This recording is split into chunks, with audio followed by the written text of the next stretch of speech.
Chapter 18. In the 3rd year of Israel's king Hoshea son of Elah, Hezekiah son of Ahaz became king of Judah. He was 25 years old when he became king, and he reigned 29 years in Jerusalem. His mother's name was Abi, daughter of Zechariah. He did what was right in the Lord's sight, just as his ancestor David had done. He removed the high places, shattered the sacred pillars, and cut down the Asherah poles. He broke into pieces the bronze snake that Moses made, for until then the Israelites were burning incense to it. It was called Nehushtan. Hezekiah relied on the Lord God of Israel. Not one of the kings of Judah was like him, either before him or after him. He remained faithful to the Lord, and did not turn from following him, but kept the commands the Lord had commanded Moses. The Lord was with him, and wherever he went, he prospered. He rebelled against the king of Assyria and did not serve him. He defeated the Philistines as far as Gaza and its borders, from watchtower to fortified city. In the 4th year of King Hezekiah, which was the 7th year of Israel's king Hoshea son of Elah, Assyria's king Shalmaneser marched against Samaria and besieged it. The Assyrians captured it at the end of 3 years. In the 6th year of Hezekiah, which was the 9th year of Israel's king Hoshea, Samaria was captured.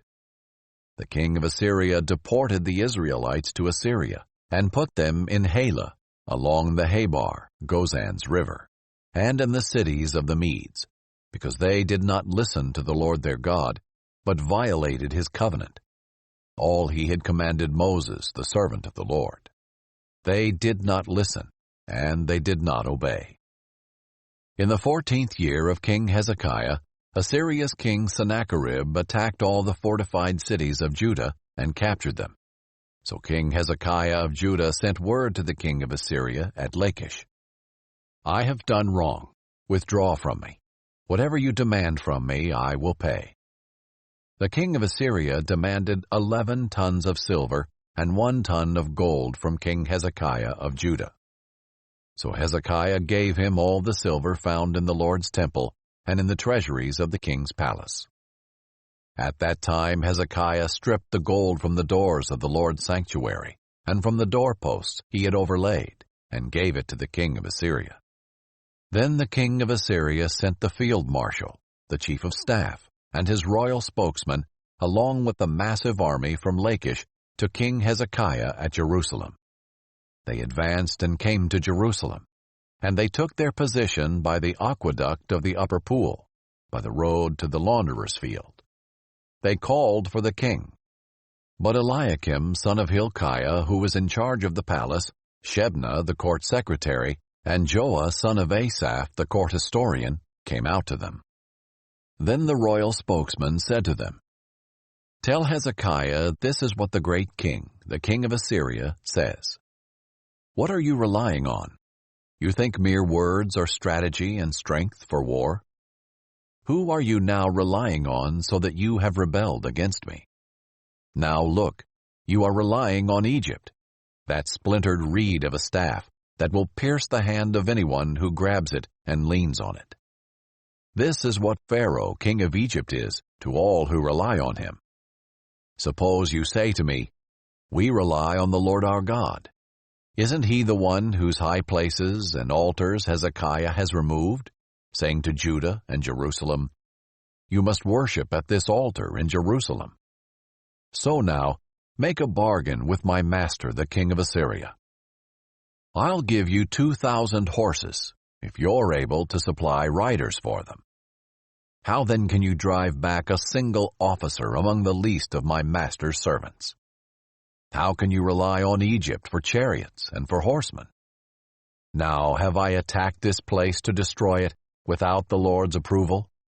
The Lord said to me, 'Attack this land and destroy it.'" Then Eliakim, son of Hilkiah, Shebna, and Joah said to the royal spokesman, "Please, speak to your servants in Aramaic, since we understand it. Don't speak with us in Hebrew within earshot of the people on the wall." But the royal spokesman said to them, Has my master sent me to speak these words only to your master and to you?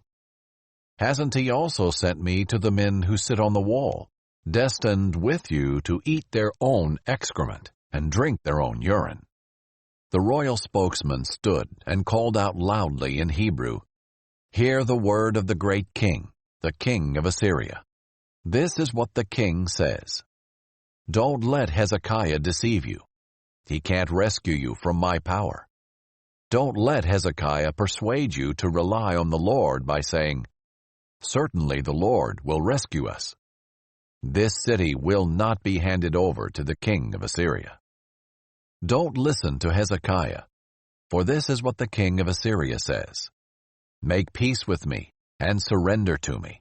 Then each of you may eat from his own vine and his own fig tree, and each may drink water from his own cistern, until I come and take you away to a land like your own land, a land of grain and new wine, a land of bread and vineyards, a land of olive trees and honey, so that you may live and not die.